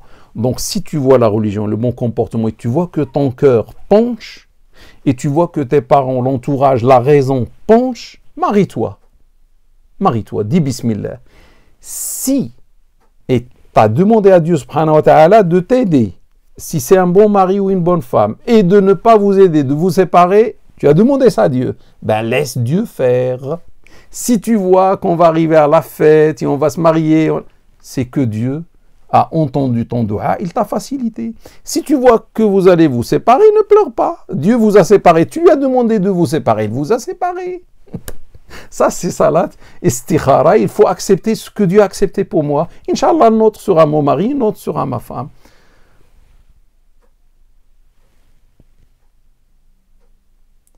Une vertueuse peut-elle rendre une vertueuse peut-elle rendre un pervers vertueux? C'est Allah qui rend vertueux. Le seul guide, c'est Allah Ta'ala wa tabarak. Et mes frères et mes sœurs, je sais qu'un frère va aimer une femme parce qu'il a vu l'aspect. Et il voit que la femme ne prie pas, ou la femme, je ne sais pas qu'est-ce qu'elle fait, etc., etc. Il ferme l'œil, mais comme il est attiré par l'aspect, il va dire, Inch'Allah, je vais la guider, je vais faire tout, elle va apprendre, elle va... Là, c'est du pari. Là, mes frères et mes sœurs, je vous dis ce que je sais, c'est du pari, c'est de la probabilité. Je ne peux pas baser le projet d'une vie sur la probabilité. Par exemple, non, moi je veux du prêt-à-porter. Du prêt-à-porter. Monsieur, machallah, il a la religion, il a le comportement. Madame a la religion, a le comportement, je me marie. Mais je ne vais pas voir, par exemple, un aspect, monsieur a beaucoup d'argent, je vais dire peut-être il va commencer la prière, je me marie avec lui. Et s'il ne commence pas la prière, un frère a dit à une sœur, il fumait la cigarette, je m'engage. On se marie, j'arrête la cigarette. Mais jusqu'à maintenant, il n'a jamais arrêté la cigarette. Donc, vous voyez, une fois la femme devient chez le mari, on s'est marié, ou le contraire. Donc, je ne peux pas construire un projet qui est cher à moi sur la probabilité, sur le doute, sur, je ne sais pas, la conjecture, peut-être. Non, mais en plus, Dieu dit dans un verset coranique, il a dit ça à son prophète Mohammed. Innaka la tahdi man ahbabt, walakin Allah yahdi man yasha. Certes, tu ne guides pas celui que tu aimes, mais c'est Allah qui guide qui il veut. Est-ce que moi, je peux guider quelqu'un pour m'engager? Je ne suis pas le guide, donc je peux avoir une bonne volonté, la personne peut avoir une bonne volonté, la sœur ou le frère, moi j'accuse personne, la sœur peut-être va dire oui, mais je ne peux pas sur un oui, sur une parole me marier, et si la personne change d'avis après, quelqu'un m'a écrit, un frère m'a écrit, je me suis marié avec une femme chrétienne, je ne sais pas, et peut-être cette chrétienne, cette sœur que Dieu la guide, a dit un jour à cet homme, oui, je vais. Mais il m'a dit, maintenant, ça fait 20 ans qu'on vit ensemble, on a 3 enfants, elle est toujours chrétienne. Elle ne veut pas l'islam, je veux me séparer d'elle.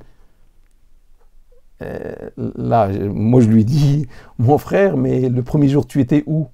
Et pourquoi tu me demandes maintenant que je te dise oui, sépare-toi d'elle? C'est une femme quand même, vous avez fait des enfants et tout.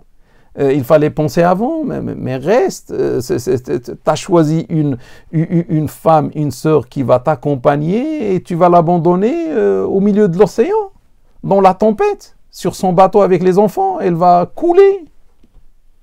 Fais tout. Peut-être si cette sœur n'a pas été guidée, peut-être tu n'étais pas un bon ambassadeur de l'islam. Moi, je ne sais pas. Donc, wallahu a'lam, faites ce que vous voulez. Ça, c'est mon point de vue. Peut-être ça peut vous choquer, mais moi, personnellement, je ne cours pas le risque. Je ne veux pas jouer les probabilités ou etc. Dès le début, le frère doit être vertueux. La religion, comme a dit le prophète, la sœur aussi. Sinon, comment dire, je cherche autre chose. Wallahu a'lam. Allez, une autre question.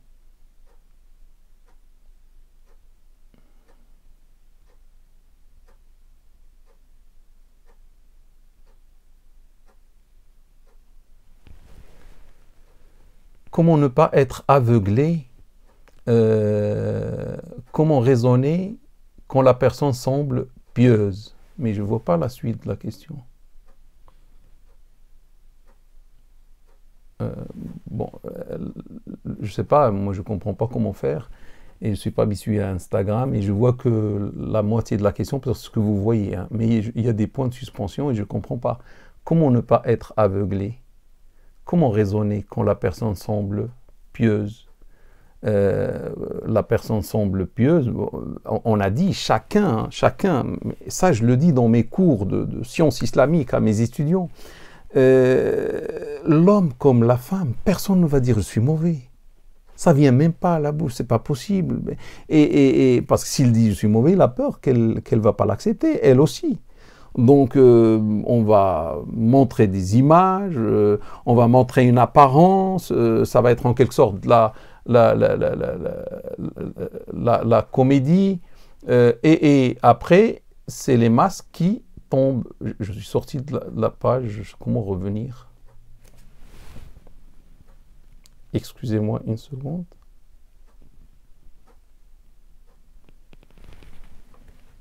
Je ne sais pas si vous me voyez toujours, parce que moi j'ai quitté en touchant.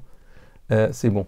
Donc, le monsieur montre un bon visage, et la sœur aussi, pendant les fiançailles, etc. Quand est-ce que les masques tombent? C'est lorsqu'on va être dans le même foyer.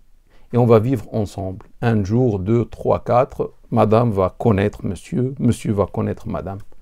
Mais lorsqu'on va connaître madame ou monsieur, souvent, mais ce n'est pas toujours, hein, lorsqu'on a la peur de Dieu, lorsqu'on a l'amour de Dieu, on va dire la vérité. On ne va pas mentir. Et le monsieur dont je vous ai parlé les années 80 du siècle dernier, lorsqu'il a rencontré la sœur avec laquelle il allait se marier, elle lui posait des questions, il lui donnait la vérité.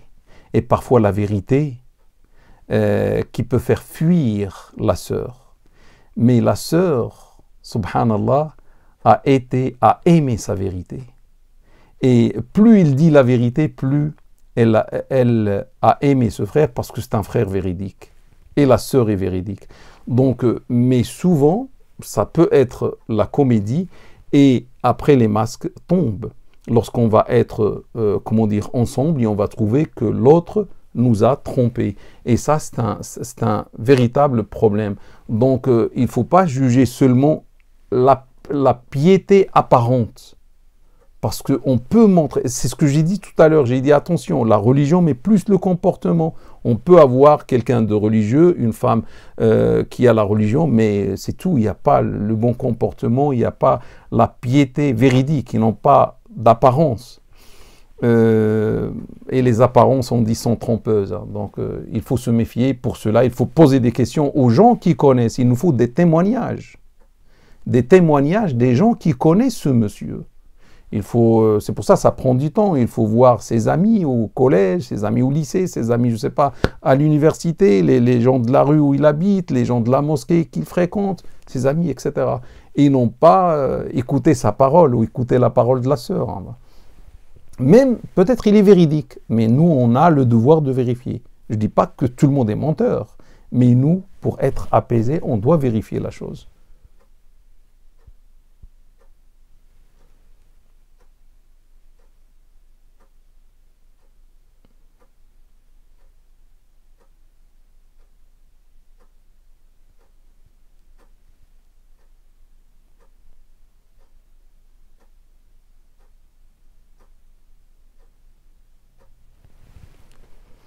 Comment un homme doit s'y prendre pour aller vers une sœur rencontrée à l'école, par exemple? C'est pas par point de suspension, je ne sais pas ce qu'il y a après les points de suspension. Comment un homme doit s'y prendre? Bon, moi, si je vous dis ce que je sais, je vais vous choquer. Parce qu'aujourd'hui, ça ne se passe pas comme autrefois, ou comme ce que moi je sais. L'islam a dit des choses. Et moi, je ne peux suivre que l'islam. Parce que si je m'éloigne de l'islam, je vais être dans le domaine de l'âme ou du shaitan. Une sœur, je m'intéresse à une sœur, je vois une sœur, ça m'intéresse, etc. Son aspect, sa religion, de loin, de l'apparence. D'abord, je dois faire une enquête sur elle. On a dit, on pose la question à plusieurs personnes, sans lui dire à elle, normalement.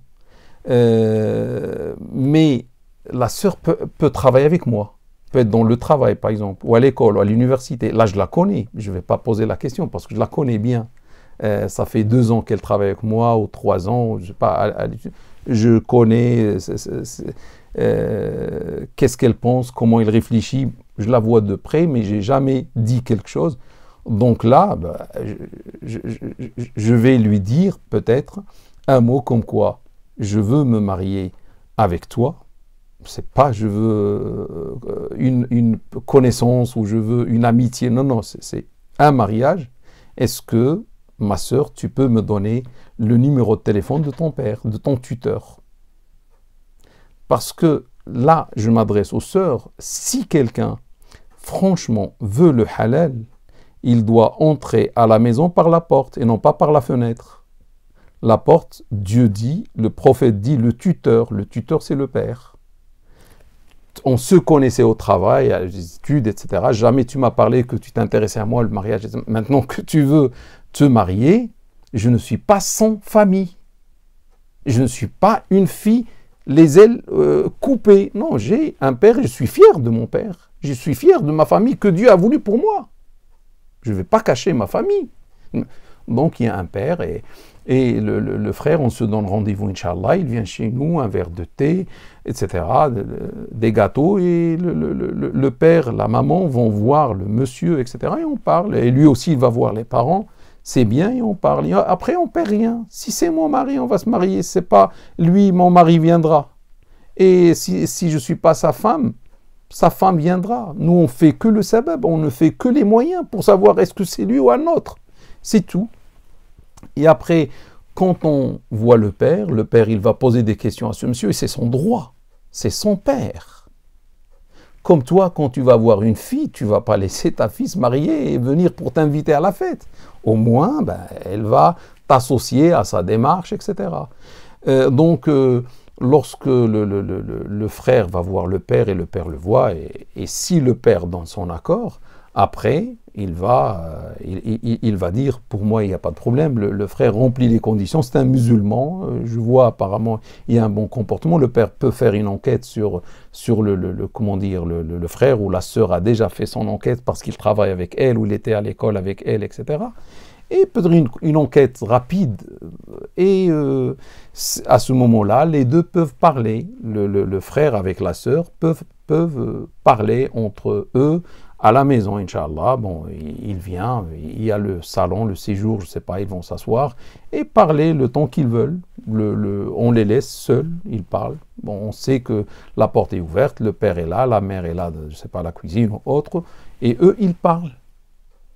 Et c'est bien, ça, on rentre dans un autre sujet, c'est la discrétion. C'est bien d'être, ma sœur, discrète dans tout cela, parce que si on veut, le professeur nous dit que pour réussir un projet, c'est bien d'être discret, que le projet ne soit pas connu par les gens, parce qu'il y a le mauvais œil, il y a beaucoup de choses. C'est pas qu'est-ce qui peut se passer.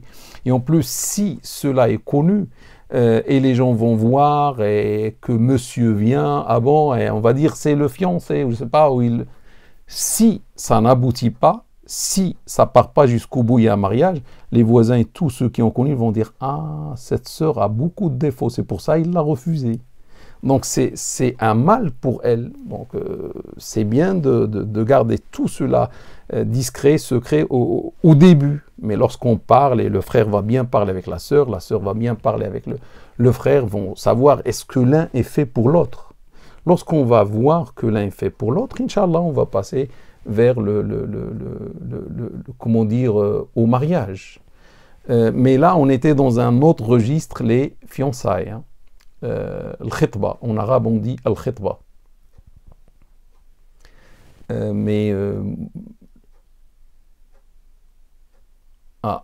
Là, vous voyez, moi j'ai parlé seulement comment se marier, quels sont les critères, mais vos questions, je vais voir avec vous tous les chapitres du mariage en islam. Le contrat de mariage est obligatoire, question. Oui, ma sœur. Oui, ma sœur. Sachez que je suis un membre du Conseil théologique musulman de France, le CTMF. Je suis le vice-président. Et j'ai dit dernièrement, le Conseil doit sortir une fatwa, en quelque sorte, comme quoi le contrat est obligatoire. Le contrat de mariage chez le maire est obligatoire. Et pas le contrat, l'acte de mariage chez le mariage civil à la mairie, ça c'est un comment dire, il est obligatoire. Je vous explique pourquoi. Peut-être ça vous choque. Je vous explique pourquoi. Parce que moi personnellement, et tous les cheikh, tous les imams ici en France, depuis le siècle dernier, depuis les années 80 du siècle dernier, on ne rencontre que des problèmes avec le mariage religieux. Le mariage religieux, c'est un pacte énorme auprès de Dieu, mais c'était dans le passé. Le passé, il y avait la confiance, il y avait la piété, on fait le Fatiha entre les voisins qui sont témoins et c'est bon, et on marie les gens et c'est bon, il n'y a ni mère ni rien. Mais c'est un mariage qui était valide dans un pays musulman, c'est-à-dire s'il y a des problèmes, etc., on va vers le juge, il va nous demander deux témoins, on ramène les deux témoins comme quoi on est marié, c'est bon, et il va trancher entre nous. Aujourd'hui, tu fais ce mariage et tu pars chez le juge français, il ne reconnaît pas ce mariage, il va te dire c'est de l'adultère. Est-ce que vous vous êtes marié chez le maire? Non. C'est de l'adultère pour la France. Pour les pays musulmans aussi maintenant. Ça a évolué, il faut authentifier notre mariage. Maintenant, tu vas me dire, oui, mais on fait l'acte. Attention, Dieu a rendu le mariage et cet acte, ou le mariage comme un pacte énorme, parce que le mariage préservait les droits de madame, les droits des enfants, l'héritage. Si monsieur meurt ou madame meurt, il y a l'héritage, etc. Et tout ça, c'est avec le mariage. Maintenant, ce mariage religieux ne suffit pas. N'offre plus ça. Ça veut dire, islamiquement, il faut faire un acte qui donne tous ses droits à monsieur et à madame. Ça veut dire, les enfants vont être affiliés à leurs parents. Ça veut dire, si monsieur meurt, madame a droit à l'héritage, etc., etc., etc. S'il n'y a pas l'acte du mariage du maire, comment on va faire? Comment on va savoir que ce sont les enfants de monsieur? Il y a, moi je connais des cas du siècle dernier, les années 90, un monsieur qui s'est marié, ils étaient chauds pour faire l'acte de mariage et tout chez le maire, mais ils ont dit, on se précipite, on ne peut pas attendre 1 mois et demi, c'est beaucoup. Allez, ils ont fait l'imam, mais après, il a fait un enfant. Il n'a pas reconnu l'enfant, parce qu'après, il y a eu des problèmes. Et vous savez, on est des anges au début, mais on devient, je ne sais pas quoi, je ne veux pas dire le mot, après le mariage, s'il y a des problèmes. Chacun veut terrasser l'autre. On oublie Dieu, subhanallah. Même s'il y a des problèmes, on doit se séparer, frères et sœurs. Pas de mal, subhanallah. Mais nous, on veut écraser l'autre. On veut se venger de l'autre. Il a dit, c'est pas mon enfant. Je vous donne 2 cas pour avertir mes frères et mes sœurs. Il y a beaucoup de sœurs qui m'écrivent pour dire qu'est-ce que je fais. Mais moi, qu'est-ce que je peux faire? Ma sœur, tu n'as pas demandé mon avis avant de te marier. Tu t'es marié, est-ce que tu es marié chez le maire? Non, je me suis marié seulement mariage religieux. Et qu'est-ce qui se passe? Monsieur maintenant s'intéresse à une autre dame, je ne sais pas, il vit avec une autre dame, et toi, il ne vient plus chez moi, et il a divorcé, non, il ne veut pas divorcer, il dit, et la sœur, et il y a la sœur qui dit, ça fait 2 ans, il m'a laissé comme ça, il ne m'a pas répudié, et moi maintenant je veux refaire ma vie, qu'est-ce que je fais? Est-ce que je peux me marier? Et je dis non, tu ne peux pas te marier, tu as un mari, l'islam ne te donne pas 2. Tu ne peux pas te marier avec un deuxième. Il faut que le premier répudie. Et le premier ne veut pas. Va chez le juge. Elle me dit, mais je ne suis pas mariée chez le maire. Le juge ne va... parce que la femme en islam, soit elle est répudiée par l'homme parce que c'est lui qui a donné la dot, sinon elle peut se faire répudier par le... par le juge. Monsieur peut répudier directement et la femme passe par le juge. Elle veut se séparer, elle va chez le juge. Et maintenant, même l'homme doit aller chez le juge. Égalité, homme-femme, tout le monde va vers le juge. Mais le juge ne peut répudier que s'il y a un mariage à la mairie. S'il n'y a pas un mariage à la mairie, qui va répudier madame? 2 en islam, soit le mari, soit le juge. Il n'y a pas un acte de mariage, la femme...